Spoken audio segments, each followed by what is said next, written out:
Okay, we're rocking and rolling. Hello, this is Tyler Ross, and we're doing Learning to Dad, a very special episode today with Sarrah Rose, who is the founder of Tantric Activation. She's a certified sex coach and specializes in men's sexuality. As a sex coach, Sarrah works with men to help them become advanced lovers and sexual masters. Sarrah understands that sexuality is linked to confidence in all areas of life, and from premature ejaculation to difficulty getting hard to porn addiction to inability to bring their women to orgasm. Sarrah guides men through these issues and more so that they can reach their goals. Sarrah, it's awesome to talk to you. Thank you for giving me your time today. Yeah, I'm glad to be here. Thanks for having me. Yeah, so we ended up connecting on Instagram because of our shared interest and newfound passion. You've got a couple stripes already in Jiu-Jitsu. Yes, I love Jujitsu.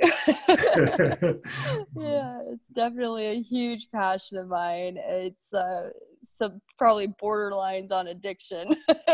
Well, I'll give a shout out to your Instagram accounts now. Of course, you've got at Tantric Activation, but also at Sarrah Rose Jiu-Jitsu, which Sarrah is Sarrah-H, Sarrah Rose Jiu-Jitsu. So if you're listening on your phone, pull it out, open Instagram, and give Sarrah a follow.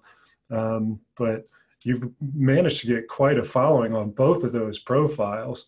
I'd love to talk to you a little bit about how you got into your business, if you don't mind sharing that. Yeah, absolutely. So Tantric Activation is my company. I started it, I guess, 3 years ago now. Prior to that, I was teaching more on a local level here in Austin, where I live. Just in-person courses, group classes, things like that, one-on-one coaching, but it was just very much local. And then my following did start to grow, and so people were wanting to work with me on an international level.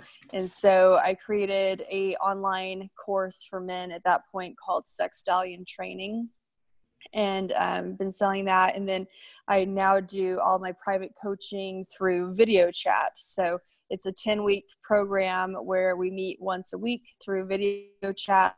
And then I give the guys a audio guide that they listen to and do practices to throughout the week. So both the online course and the private coaching can be done. They are done on your own without a partner. So guys that are in partnership, it's fine for them to do it, or if they're single, they can do it also. So it's really something that all guys can do. Yeah, that's a really cool thing, and a topic that we've really not discussed at all because we've been so focused on the parent-child relationship. Every now and again, we get to like the parents' relationship as spouses. So I'll be really excited to kind of unpack some of these ideas on how your training and your experiences can help what I expect are mostly men listening to this podcast, but any women that care to listen to it also. So first, I'd be interested to know what we talked about already. Like what is your typical customer like? So my typical customer is really any guy, because what I'm able to offer men helps guys that may be struggling in the area of sexuality, or they feel like things are great and they want to take it to the next level. So the cool thing about Tantra is it's something that is so different from conventional sex, which is what most people have. And so when guys train in tantric sex, that's where the sexual mastery really comes in place. And not a lot of guys have done any training in Tantra. And so especially in relationships, when I get messages every single day from men, and their number one complaint or issue that they're having is that they're married, they love the woman that they're with, but they're so frustrated because they're not having sex anymore. And that's a really big issue for guys. And there are a lot of reasons for it. I definitely don't put the blame solely on men. I've actually worked with women in Austin still locally. I do a course with women every fall that's 12 weeks in person. So I get both perspectives of it. And women have to do their part as well. Like, they're very shut down, very repressed sexually because of the culture that we live in. And what happens in a relationship is initially we're driven by lust, which comes from the sex organs. It's testosterone driven. And both men and women are driven by this hormone, and it's biologically there, designed to get us out there finding the person to procreate with. And then we meet a person that we feel like we have this chemistry with, and we go through this period of romantic love. And this can only last between 4 and 18 months because it's driven in the brain by dopamine and adrenaline primarily. And literally, we would go crazy if it lasted longer than that. Our brains can't handle it. And so what happens in most relationships is they're like, wow, everything was amazing. And then between 4 and 18 months, those hormones start to fade, and the couple starts to look at each other a little more clearly. And they're like, what happened here? What have I gotten into? Why are things not the way they were? And they go through a lot of disillusionment in that period. And that is primarily designed to get couples to procreate in order, so that way they have a child. And then they're bonded by oxytocin in this next phase of the relationship that usually lasts up into about 4 years. And during that time, it's about this oxytocin bond, keeping them together to raise the child. And you'll see statistically over and over that at that 4-year point is when couples are like, we just don't really want to be together anymore. There's nothing left. And so it helps couples to understand that this is driven biologically. And it's not just that you've done something wrong or that your partner has done something wrong, but there are ways to kind of hack the system and get through that.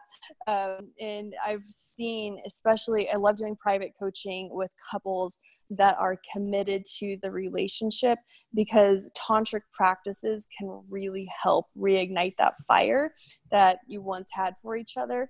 And it's the best hack that I've found in ways of helping couples.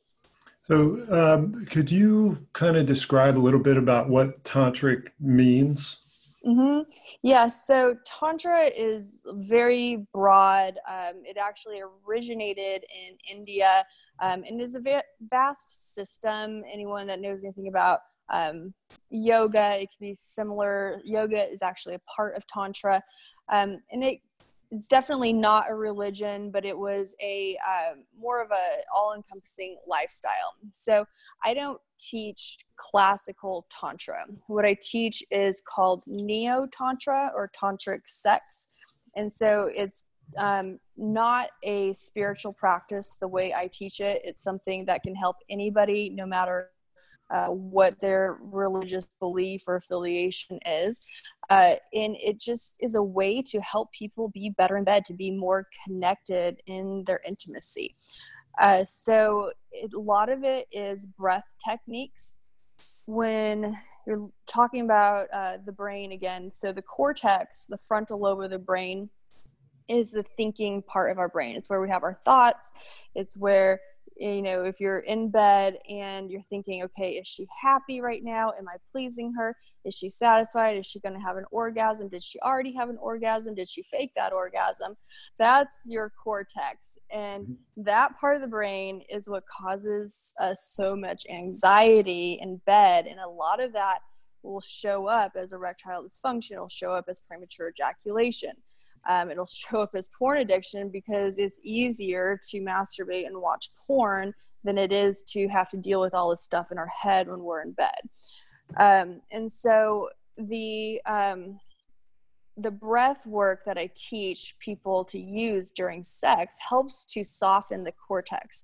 So they're able to tap into the deeper parts of their brain and able to just really be in their bodies and experiencing the sensations that are available in sex. And so when they're able just to notice the pleasure, the pleasurable sensations, those sensations begin to expand.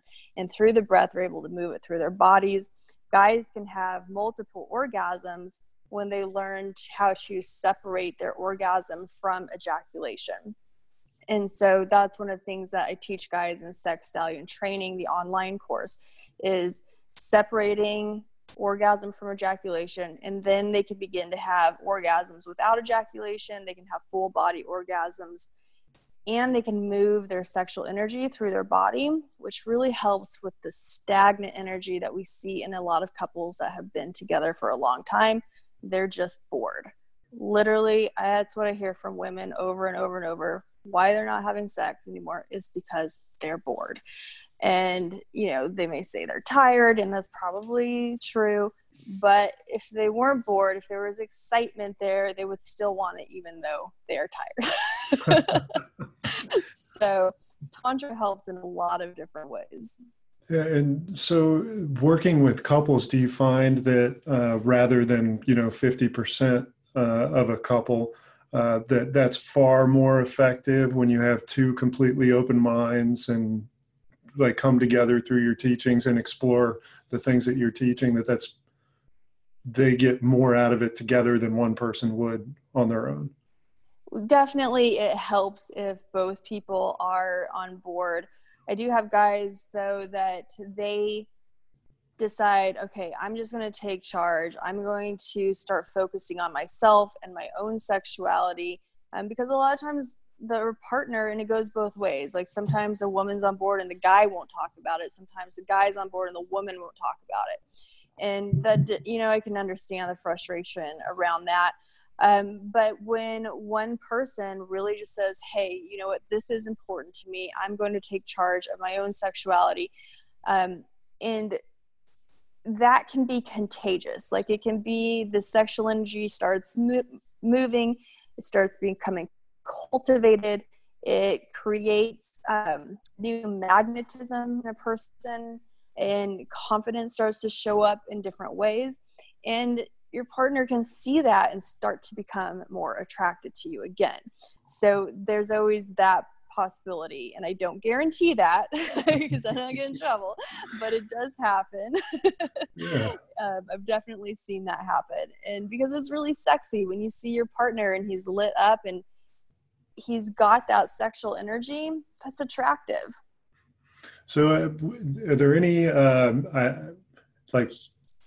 let's see, like simple little things that you could offer up as like an idea on how to change your energy? Yeah, one of the best things that a guy can do is testicle massage every day. I actually have a guide on that I sell.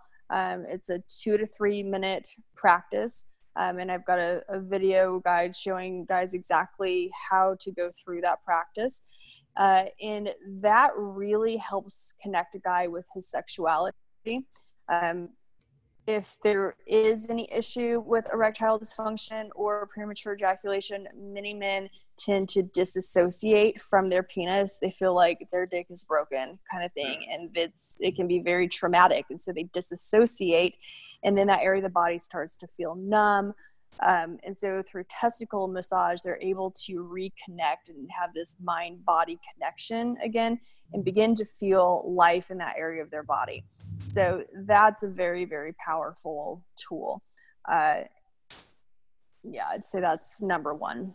I never in 1,000 years expected that answer, but it makes intuitively perfect sense to me. And I'm sure that if anyone suffering from those problems would try that, I could see why that would be so useful and beneficial. Can you talk to me a little bit about, let's say, men and, maybe being rejected by their partner? Yeah, that's tough. One of the things that I have learned personally through tantric practices is that I have developed a strong sense of self-love and commitment to myself.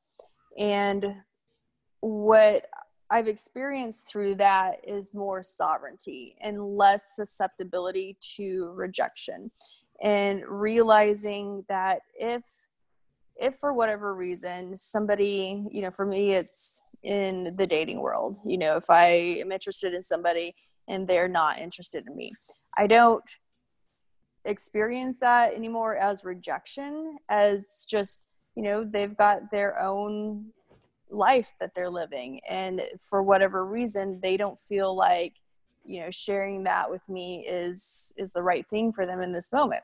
And that's, I don't, and so the self-love component of it is important, and it's really just a perspective shift also, of like, just because somebody says they don't want sex with me right now, then that doesn't necessarily mean anything is wrong with me. It's more of what, they've got their thing and what they're going through, and just being okay with who you are. And also, we're very conditioned as a society to not like to experience negative emotions. And so when we feel rejection, it can be like, oh no, this is bad. I don't want to feel this. What can I do to change this so I never have to feel this again? But in Tantra, a lot of what I've learned is how to sit with negative emotions and be able to experience them fully for what they are without letting them control me. Because really, that's just all it is. It's just an emotion that you're experiencing. And it doesn't have to change who you are.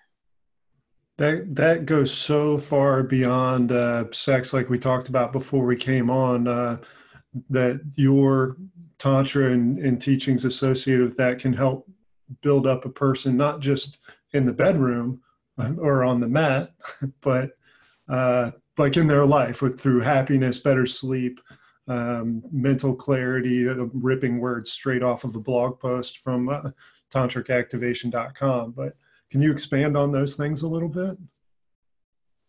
As far as the confidence component of it? Yeah, somebody that just to help bring up their own self-awareness and self-confidence. Mm-hmm. Yeah, self-awareness is very important. And it's really what makes somebody attractive, because that self-awareness gives somebody real confidence, true confidence, rather than narcissism, bravado, something like that, which a lot of people put on, but it's not sourced internally. It's just an exterior facade that they have that's generally used for manipulation. So having real confidence that comes from within comes from really knowing yourself. And there are a lot of ways to go about that. I mean, Jujitsu is one way that will definitely help you learn a lot about yourself, like what your triggers are, where your weaknesses are, all that kind of thing. And Tantra is another modality that can help with that. But yeah, just really tapping in. And I think in particular, sexual confidence is something that's really important for people, because our sexual energy is something that many of us have been cut off from, because we live in really a puritanical culture still that has taught us that sex is bad, it's somehow dirty, shameful, things like that. And it's part of the culture at large. It's like, it's one thing to, we can all have porn on our smartphones 24/7, but have the decency to be ashamed of it, kind of mentality. Like, that's a funny way of putting it. Yeah, but it's true. And that sense of shame, guilt, dirtiness, whatever, it cuts us off from our sexuality, which is so powerful and so vital. It is our life force energy. It's the energy that literally creates new life. And it's that creative energy that, when it's allowed to flow freely in us, can really empower us. It's not about being, doesn't have to be a sexually empowered person, doesn't have to look like a porn star, It's like somebody that just has this creative energy flowing and empowering them. I want to talk about energy a little bit, because I think a lot of people, when they hear the word energy, probably think of it in a very woo-woo way. I think of it in a very scientific way. this desk is energy, this computer's energy. It's all little atoms and things moving around, just like channels running up and down your legs and body. Could you kind of clarify what you mean when you talk about sexual energy? Yeah, absolutely. I mean, sexual energy is something that you feel, for one. Anytime you get turned on, you're like, yeah, that's my sexual energy kicked in. And that sexual energy is something that you can actually move in your body. And it's very scientific. You know, energy, matter is just energy slowed down. So you're right, everything is energy, and everything has different, it's just a different type of energy. That's in our bodies, and it's derived from those sex hormones. Cool. Could you talk to me a little bit about the difference in perspective, maybe across the average in your experience between men and women, and how they view sex? Because I know I view it a lot differently now than I did when I was 20 or 25. I'd like to think it's in a more mature way. But your clients, like what's the big difference between their women and men's perspectives? Yeah, I would say when it comes to, sexual mastery, for one, a big thing that I work with women around is helping them to reclaim their sexual power.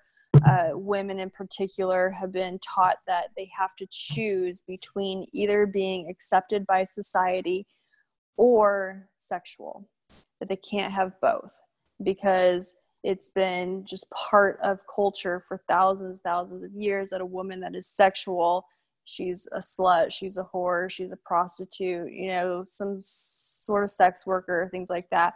And so women have to shut down, and that affects them when they're in marriage, because they carry that with them into their marriage. And so, like I said at the beginning, when biology kicks in and like the hormones are pumping, things may be great, but then that shame's going to catch up with her if it's not something that she's dealt with. If she's really been judgmental of her sexuality from the time of puberty or even before, then it's going to be hard for her to really be fully sexually expressive in her relationship with her husband, even though that's an area that maybe she's been taught, like, it's okay.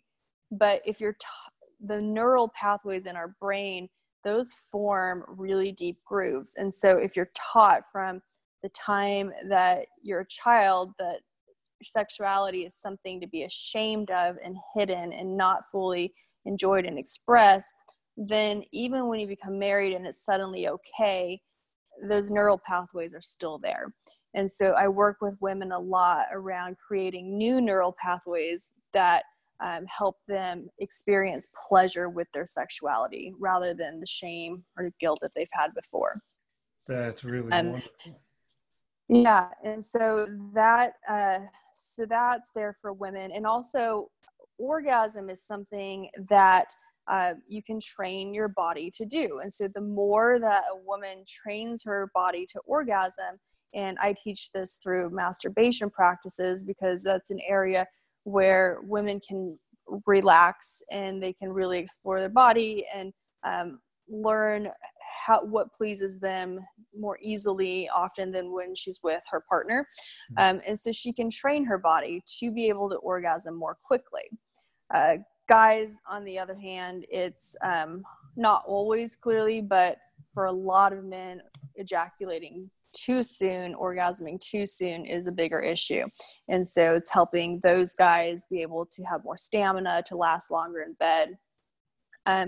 And also for men, it's their pleasure. So for women, a lot of times their pleasure is derived from feeling like she's desired. And so if she's really feeling like you desire her, that's going to turn her on. Guys, men, because of the idea that's pervasive in our culture, the whole rape culture type of mentality that we have towards men, men are very concerned with, is she experiencing pleasure? Because if she's experiencing pleasure, then that means that he is not doing harm.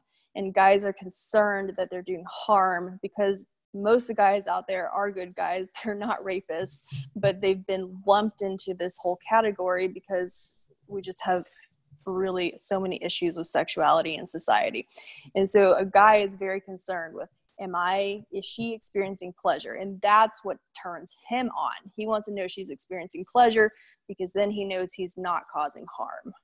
That makes perfect sense to me. So with that in mind, could you kind of shine some light for men or women, both, anybody, who have sex and may not get their partner to orgasm, and how they can or should feel about that? Yeah, I have, I mean, there's definitely the mechanics of it that are important to learn. And it's a part of sex education that is, I'm happy to fill that void. And I have a course on that on my website. It's called Pussyology, and it's all about teaching guys the ins and outs of how to please her. And it's just very much of like, these are the mechanics of it. These are the things you just got to learn. And then what I tell guys is learn how to do that, master that, and then forget about it. Because so many guys get very focused on the orgasm. Is she coming? Did she come? How many orgasms did you have? Are you about to come? That kind of thing. And they miss out on the whole experience of having amazing sex with this amazing woman, because they're so focused on the orgasm. And it really gets annoying. Women are like, oh my God, okay, I came 10 times. Like, are you happy now? Yeah. And then they fake the orgasms because they don't want to deal with the conversation around it all. And so, yeah, there's a tip for you guys. Learn how to do it and then just get in there and enjoy. Oh, gosh. Well, I want to circle back a little bit to porn. It's far more available than it's ever been. It's so easy to access. Does porn have a relationship? Does porn have a place in a relationship? I think that depends on the couple. I will say that study after study shows that where porn and where in societies where porn and sex workers are available, sexual violence goes down. It also shows that only between 5 and 7% of guys that watch sexually violent porn will actually act out sexually violent towards women. And so that's a very small percentage of guys that are actually watching porn. Not to mitigate that, that's very bad. And there's thankfully help available for those men, and they should not be watching porn, especially not that type of porn. But for the vast majority of men and women watching porn, it's not affecting them negatively. So I think what we have is more of a moral dilemma around pornography than it is an actual something that's scientifically shown that it's really negatively affecting us. Yeah. And so if a guy is watching porn, then a woman may feel like there's something wrong with her, and that's why he's watching that instead of being with her. And so she'll have the rejection stuff come up. And it's more around those than, is this actually causing us any problems as a society? There are some issues within the porn industry itself, but I don't feel like those actually carry over into the bedroom. So, is there a place for it? I don't see why not, as long as both couples can really see it for what it is. It's entertainment value. It's not something that should be used as education. When guys try and act like porn stars in the bedroom, it falls flat because it literally is there for our entertainment. It's not real life. It doesn't translate. She can tell you're trying out porn moves, and it just doesn't feel good. It's like, all right, are we putting on a show here? Or are we making love? Oh, you answered the next question I had. So I'll jump forward, and I'm just going to pluck a keyword off of my notes here and talk about. Let's do let's do teamwork. Talk about teamwork and men and women maybe having the conversation, because I expect a lot of people are insecure about, doing it, let alone about talking about it. Do you have any experience that can kind of talk to the importance of actual communication? Yeah, I mean, it's very, very important. The communication aspect of it is huge. And it's really crazy that we can, live however many years with a person, have children with this person, share a home with them, share finances, everything, and we can't talk to them about sex. And that just goes to show where we are at as a society. And it's part of why in the job that I'm in, I talk so explicitly about sex. And I have guys write to me regularly that they have become less ashamed of their sexuality just by following me on Instagram, because of the way that I'm just so comfortable with sexuality, that it just has helped them. They're like, I couldn't even walk around in my own house naked, and like seeing your posts, I feel more comfortable with that. And so, when it comes to that, it really is an issue in relationship. It really is something that couples they've got to go for it. If you're wanting to have a fully vibrant relationship, a really connected, really intimate relationship that's thriving, then it's important to have these communications about sex. And unfortunately, they're not easy. But if you're not going to do it, how are you going to be able to teach your children? And, do you want them to experience this in the same way that you did, the same way that you are? Or do you want to model for your kids a relationship that's really just has this vibrancy, and that comes from a connection that we have sexually with each other? Yeah, that's awesome. And actually, I want to ask you about what you just said, talking about, engaging with kids. Have you had any clients or experiences with people that come to you say, how do I talk about this with my kids, and what do I say? Yeah, and unfortunately, that's a very, very tough conversation to have, because you have to be careful. It's like you have to watch your back when it comes to talking with children about sexuality, because it can be turned against you, and it's just part of the problem that we have in society. But at the same time, your kids are going to be exposed to it. I mean, kids nowadays, they are on their iPads or iPhones 24/7, and as much as you want to keep them away from it, they're going to learn about sexuality. And so do you want them to learn from you, or do you want them to learn from a YouTube video or their friends at school? And so it's important, I believe, to just have healthy conversations. For it to be a normal way to talk about sex from the time that they're two, in ways that are very age appropriate.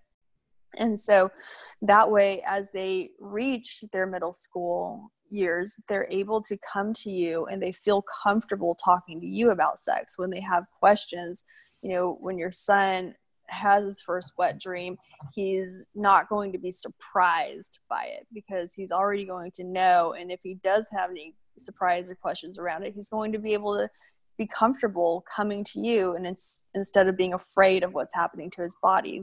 Same with your daughter when she has her first menstrual cycle. Is she going to be surprised? Is she going to be scared? Or is she going to realize this is a natural thing that's going on to her body, and she can come talk to you about it? And she's only going to be comfortable if she's been able to talk to you about these things as she grows, from the time that she is 2 years old. And are these things normal to talk about? You just brought back a vivid memory of my first wet dream, and I stored that one back way in the back of my head. The question that I had, I just wrote down, and not very organized fashion. Let's talk about maybe the continuing effort that's required. as I assume this is not a take your course once, I'm a master now and I'm done. It's forever evolving and changing thing. Do you have some like super long-term clients been with you, since you started your business? Actually, no. I don't. I guys get to the end of my 10-week program and I'm like, you don't need me anymore. Like, go, you're doing amazing. So Sex Stallion Training is the 7-week online course, and that teaches the basics, the fundamentals of tantric sex. And so that is where I like guys to start. And then, they get a taste of it. They get to see if this is something they want to pursue, and then move into private coaching with me. And so the private coaching is 10 weeks, and it's an intensive 10 weeks, but it's amazing. The guys that come through that program, their lives are completely transformed. And that's actually what brings me the most joy, is like seeing these guys go through the private coaching program. And then after that, some of them that are in relationship at that point, or later on when they're in relationship, they'll come back and they'll be like, hey, can we do the couples program together? Or maybe they've gone through Sex Stallion Training and they just want to go straight to the couples program and not do the personal one-on-one on their own without their partner. So it can go either way. But no, I don't have lifetime clients. It's like, get in here, get the work done, get on your way. Yeah, I can get that. Once you get them on the right kind of vector and cut them loose, let the arrow loose. Yeah. So what kind of transformations do you see in people? Really beautiful. So there's one client that I had, he really, really struggled with premature ejaculation. And it was something that he had always struggled with since he first started masturbating, first times having sex. And he had tried tantric practices before to try and help, and it hadn't helped. And so through the private coaching, we were really able to get to the root psychologically of what was going on. And after doing the 10 weeks with me, he's had zero issue. I mean, no issues at all. And to the point where the woman that he is with, she's just blown away. She's like, I've never experienced anything like this. And he messaged me one day. He's like, Sarah, she says she's never experienced anything like this. I'm like, he's like, and I didn't know I could do this either. So yeah, so that was amazing. Another guy, he was in a relationship and he had never had any issues with erectile dysfunction before, but he was experiencing it in this relationship. And so we were able to work through that. What he wrote about the experience was, he's 27 years old. It had all his, testosterone checked. Everything was fine. He never had issues before, but he felt like his penis and his balls were just shriveled up. And we were able to bring him back to a space of sexually thriving. And, now relationship he's in, no issues at all. And this is a combination between like mental effort, physical practices, breathing. It seems like so much is done through the breath with, Iceman Hoff, Wim Hof talking about it constantly. And it only makes sense that it would affect you, mind, body, spirit, sexual energy, and all of that. So has your business changed since you got started? What's the evolution of your business looked like? Yeah, it absolutely has changed. So I started out, I've actually done courses for not necessarily couples, but that were co-ed. And then I did a lot of work with women. And it's actually after getting my specialization to work with men, then I transitioned my business to make, the online course, all my branding, all of my future focuses more towards men. And I feel like that's been a really important change, because there's so much going on right now in society with the women's empowerment movement. And a lot of guys are feeling lost, left out. They don't know what to do. And so I have a way of helping guys feel empowered. You know, they feel like they've been emasculated by the feminist movement, and that shows up in the bedroom. And so I have a way of helping them work through that and to find that power, that masculine power again, in a way that's very holistic, you know, and because there is the toxic masculinity that's out there that's rising up, and it's not as pervasive as, you know, media would like for us to think, because most guys are not part of toxic masculinity, you know, but that doesn't really empower guys. That, you know, it may fuel their anger, but what's that going to do? You know, like nothing. So this is a way where guys can rise up, where they can feel that masculine power again, where they can really feel empowered in the bedroom, which is where most guys would, if they had to say where in their life do you want to feel like you are the master, most guys would say in bed. And this is a way to do that, and it makes her happy too. Awesome. Well, let's talk about jujitsu. Tell me about how jujitsu's informed your, coaching. Yeah, I mean, so as far as the way it's impacted my coaching is that, I mean, I'm there on the mat 5 to 6 days a week, hour and a half a day, and I'm rolling with men, and it's primarily guys that do jujitsu. And so I feel like I've just learned a lot about the nuances of guys by being in that type of intimacy with them, where it's not sexual intimacy, where there's no relationship, there's nothing about it is sexual. But the fight, if you're looking at this from a yogic perspective, so in yoga you may have heard of the chakras. There's the root chakra, which is at the base of the body. That is where our fight instinct comes from.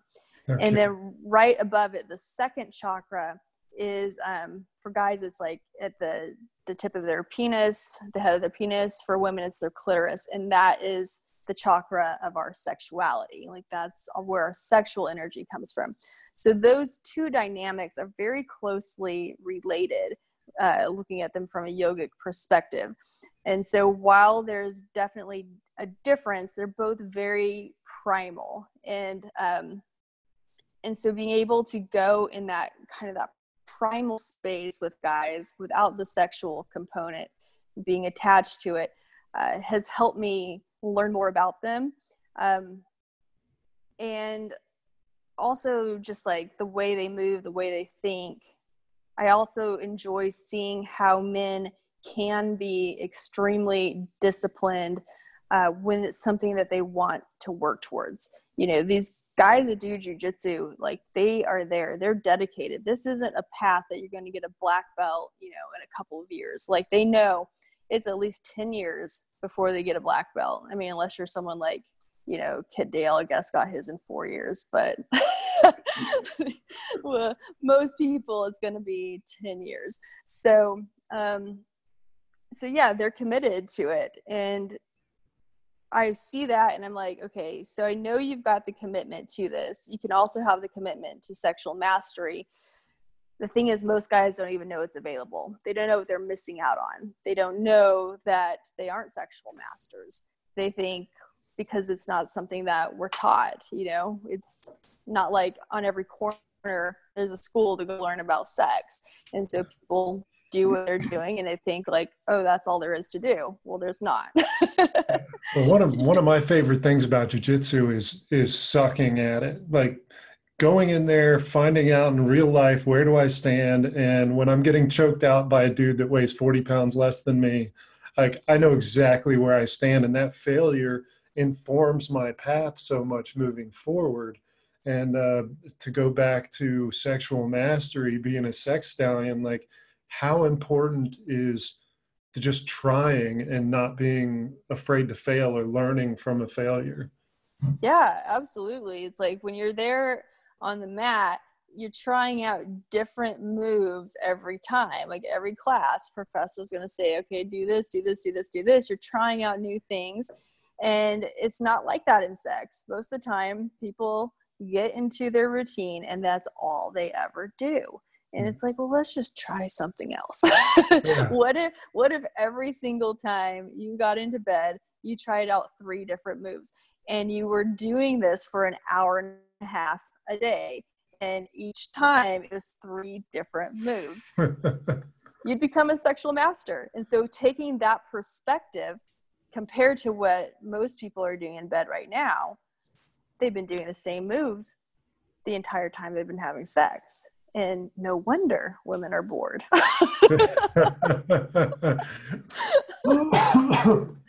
Yeah. If I got caught in a heel hook every time I rolled with somebody, I wouldn't want to roll anymore. Yeah. So the idea of, I find jujitsu can be terribly playful. Like just I'm laughing and having a conversation with whoever I'm rolling with quite often until I'm without blood going to my head. But sex and intimacy and playfulness, can you kind of talk about where they all converge in a relationship? Yeah, it's definitely important to have that fun, playful component to your relationship. And that often gets lost, especially after kids come around, and many times women end up taking on a role of the mother to her husband, and that shuts down intimacy. And so when you're able to, come back together in more of like the childlike state where you're both having fun and not like one of you is and the other one is like, oh God, I have to do the dishes, and he's over there, joking around, and then she gets pissed off and is like finding a way to engage together in that playfulness is important. Yeah. So how long have you been rolling? It was a year in May was my 1-year anniversary. That's wonderful. And you'll continue to do it forever. And you're still going a couple times a week too, 3, 4, 5 times a week. Yeah. Nice. Yeah. I'm there as often as I can, 5 to 6 days a week, unless I'm injured, which I feel like happens all the time. Right? I got a tweaked neck now. I haven't been able to go for like 4 weeks. I've been taking privates with a guy, so he's not going to crush my neck. Oh man. Did you see a chiropractor? Yeah, seen 2 chiropractors, been acupunctured a couple times, got some Rolfing done, trying everything. Cryotherapy? I haven't done that yet. I'll probably go to do an ice bath this week at some point, maybe a couple. Yeah. I do cryotherapy 5 times a week. No way. Yeah, because it just cuts down the inflammation, so that way I don't have to do ibuprofen or anything like that. Oh, yeah. Yeah, so every morning, first thing I do, I get up, I go do my cryotherapy. And that, and I see my chiropractor routinely once a week just to keep things in place, and massage therapist once a week. Yeah, it's a lot of maintenance. Right? The self-care is so important, though. If you don't feel good now, what makes you think you're going to feel good later? I know. I'll give a shout out to Haymarket RXR3 Recovery Lab, because they have a cryo chamber, and it's the only one I'm aware of within 30 miles of here. I got you back now. Cool. But yeah, so you're 4-stripe white, probably blue anytime now? No, I'm 2-stripe white. Two-stripe white. I'm at the Jean-Jacques Machado School here in Austin, have fantastic professors. I moved to this school in February. I had been at another school prior to that I actually was not being trained in Brazilian JiuJitsu. Mm-hmm. It's kind of a hodgepodge of other things being taught there. So my formal BJJ training actually started in February. So hoping now that I'm in a place where there's like really good quality teaching, that I'll be able to make some good progress.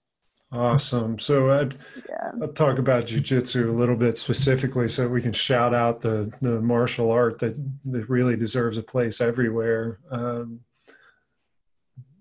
Being it tends to be mostly men, what inspired you to try, and what would you say to women that are thinking about trying? Well, what got me in the door was self-defense. Mm-hmm. That was what I went for.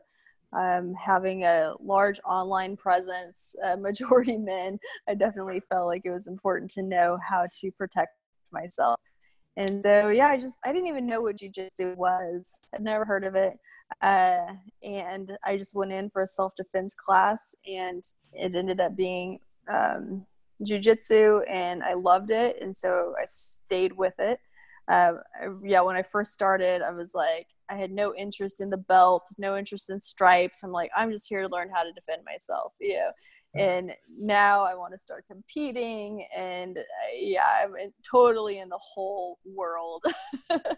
So how would Yeah. you describe it to people that don't know the difference between that and Taekwondo or Judo or Tai Chi or anything? So I don't really know a whole lot about those other disciplines since I haven't done them. I did some judo at my prior school, and I really enjoyed it. Judo, my understanding of judo, which is very limited, is that it's a lot more of the throws, takedowns. Jiu-jitsu, Brazilian jiu-jitsu, a lot of it is the ground fighting. So it's chokes and arm bars and ankle locks, things like that. Um, and yeah, I don't know anything about Taekwondo or any of those other ones, really.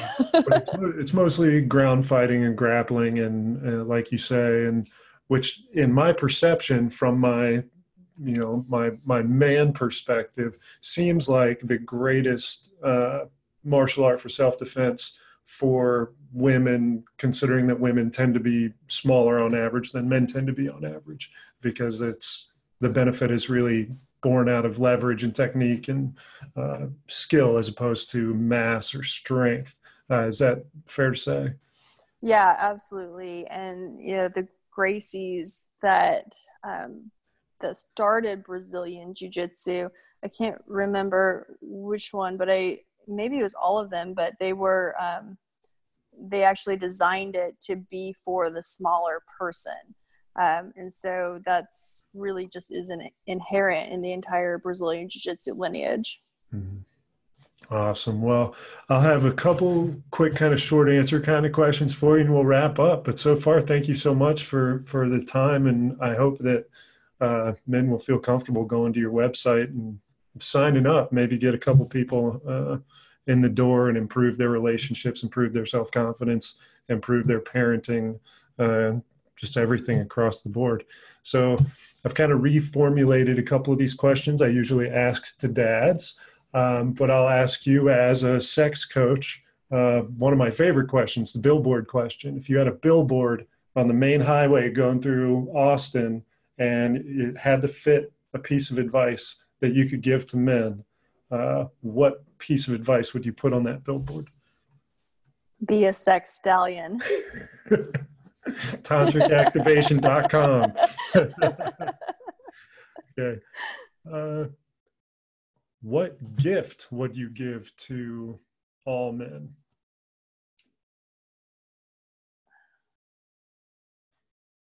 The gift of sexual self-confidence, sexual confidence.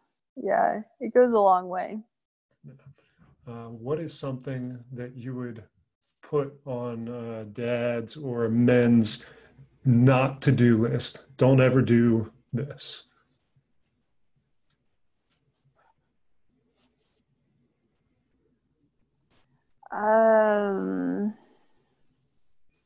That's a good one. I think.